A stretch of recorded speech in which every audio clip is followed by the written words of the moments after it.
दोस्तों, मेरा आज आप लोगों से एक सवाल है। आप में से कितने लोगों को लगता है कि आपकी ज़िंदगी का कोई मकसद है, कोई पर्पस है, कोई ऑब्जेक्टिव है, कोई गोल है? मैं नॉर्मल गोल्स की बात नहीं कर रहा कि अगले साल मुझे इस गाड़ी को खरीदना है या मुझे इस मुल्क में वेकेशंस के लिए जाना है। मैं उन गोल्स की बात कर रहा हूं जिनका ताल्लुक आपकी एग्जिस्टेंस से है। मसलन क्या कभी आपने अपने आप से सवाल किया है कि आप इस दुनिया में क्यों आए हैं? हम सब लोग खाते हैं, पीते हैं, ट्रैवल करते हैं, नौकरी करते हैं, बिजनेस करते हैं और अपने घर वालों के साथ अपनी जिंदगी गुजारते हैं। ये तो एक नॉर्मल लिविंग है।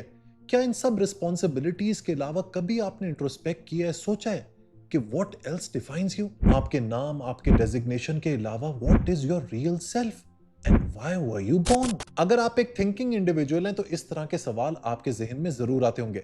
और अगर आप नहीं सोचते तो फिर घबराएं नहीं, क्योंकि इसी तरह के एग्जिस्टेंशियल क्वेश्चंस को आज हम डिस्कवर करेंगे अल्बेयर कामू के पाथ ब्रेकिंग ऐसे द मिथ ऑफ सिसिफस के जरिए।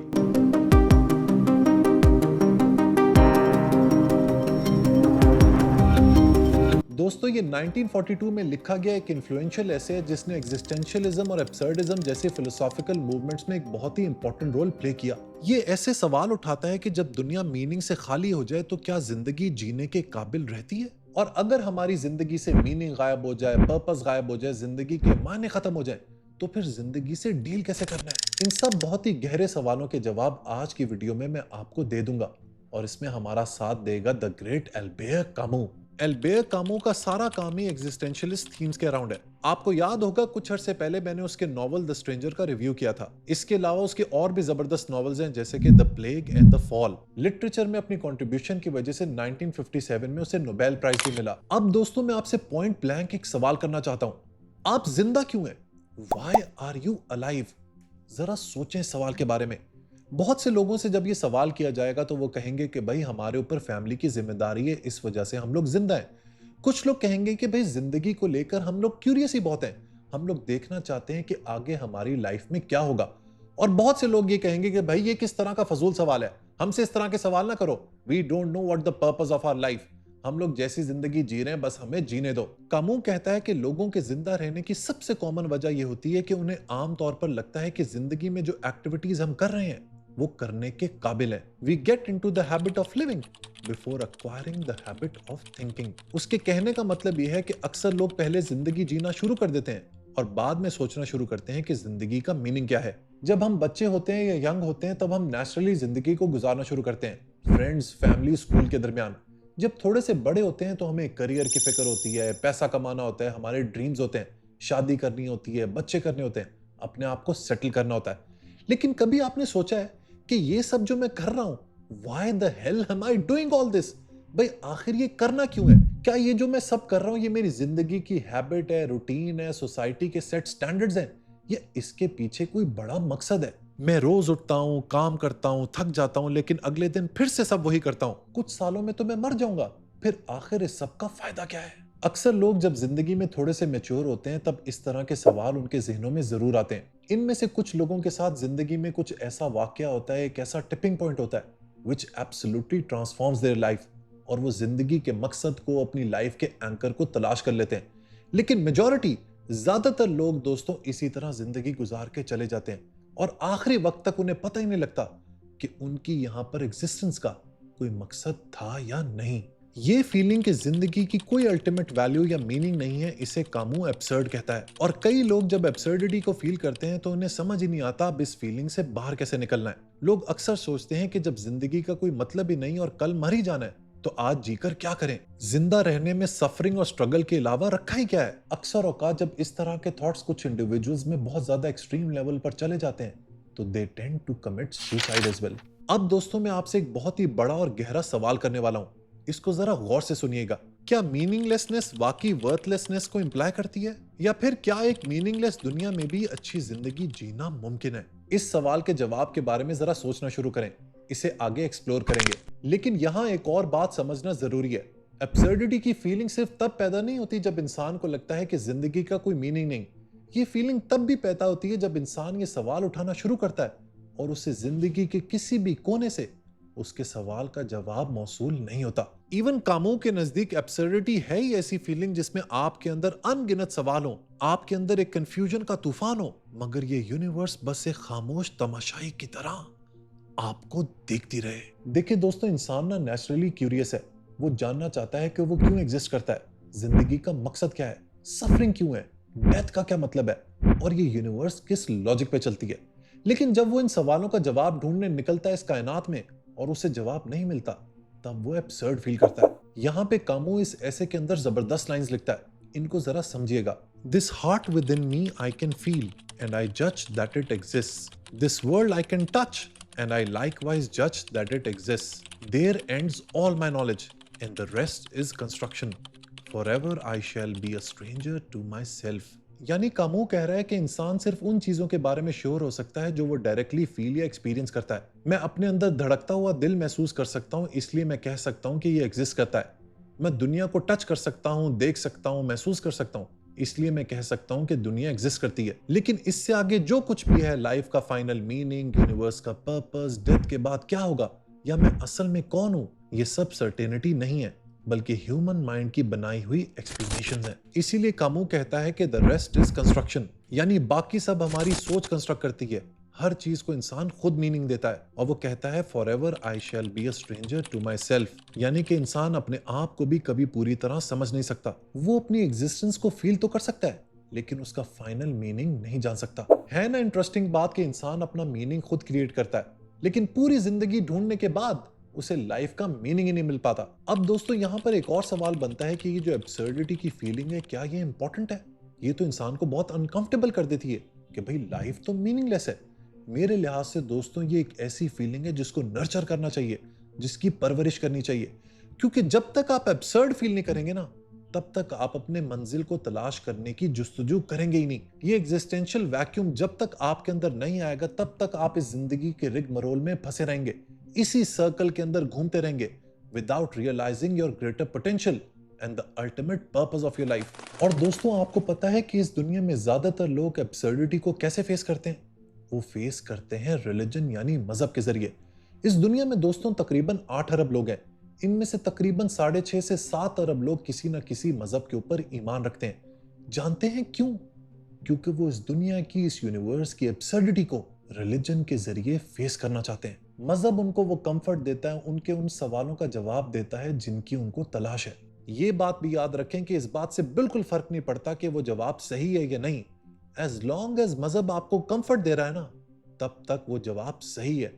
इसीलिए नीचा ने कहा था कि people often do not want to hear the truth because they do not want their illusions to be destroyed. लोग इन्हीं इल्यूजन्स, इन्हीं गलत फहमियों के जरिए अपनी जिंदगी गुजार जाते हैं।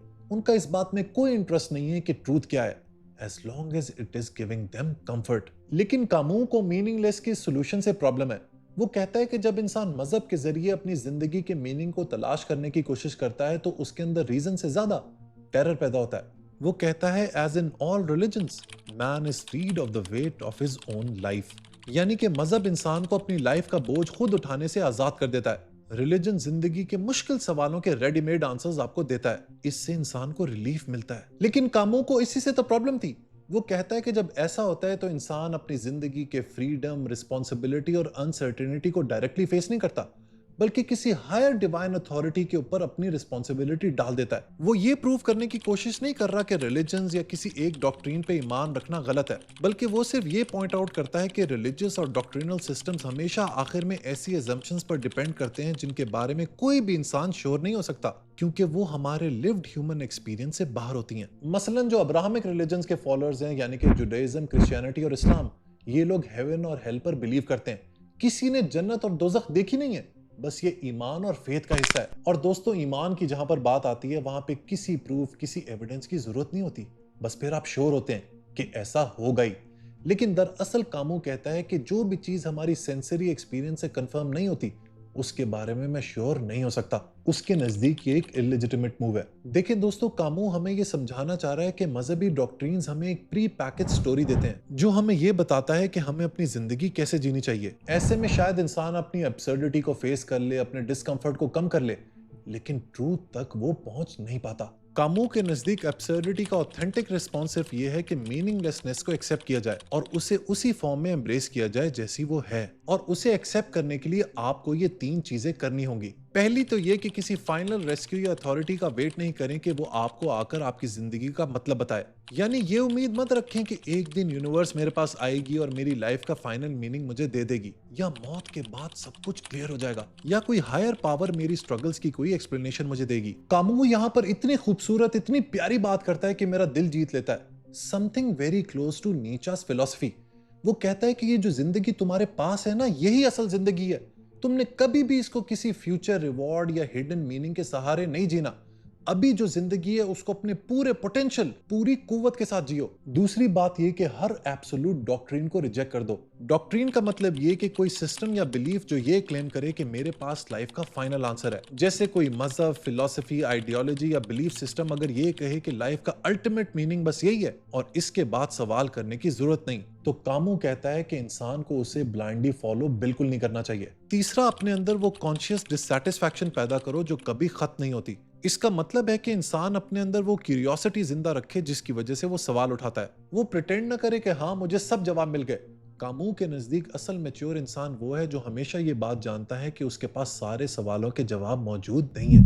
ये सब बातें सुनकर शायद आपको लगे कि यार बुक बडी, ये तो बड़ा ही ग्लूमी, सैड और बोरिंग तरीका है जिंदगी जीने का।